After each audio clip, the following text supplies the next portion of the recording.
আজকে তোমাদেরকে একটা গল্প বলছি, কুয়োর ব্যাঙের গল্প। একটা কুয়োর ব্যাঙ কী হয়, সে একটা কুয়োর মধ্যেই থাকে এবং সেই জন্য সেখানে সে নিজেকে অনেক বড় ভাবতে শুরু করে যে আমি তো এত বড় কিছু। কিন্তু আসলে যখন সে একটা গভীর সমুদ্রে বা গভীর পুকুরে যায়, তখন কিন্তু সে খুঁজে পায় যে তার থেকেও বড় বড় অনেকজন রয়েছে।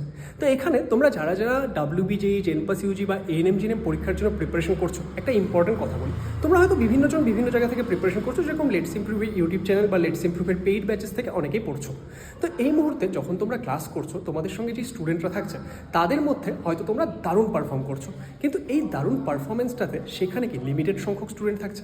এবার তাদের মধ্যে যদি তুমি ভালো পারফর্ম করছো, তোমার অফকোর্স কি কনফিডেন্স ইনক্রিজ হচ্ছে, কিন্তু সেই কনফিডেন্সটা যাতে ওভার কনফিডেন্সে কনভার্ট না হয়ে যায়। ওভার কনফিডেন্স হয়ে গেলে তুমি কিন্তু পরীক্ষায় গিয়ে ভালো করতে পারবে না। কারণ মাথায় রাখবে, এখানে যাদেরকে দেখছো তাদের থেকেও কিন্তু একটা বড় কম্পিটিশন তোমার জন্য অপেক্ষা করছে। তুমি রোজ ভালো করে করতে থাকো, হাম্বল থাকো, তাহলে দেখবে তোমার কনফিডেন্স ইনক্রিজ হবে। সেটা খুব ভালো ব্যাপার।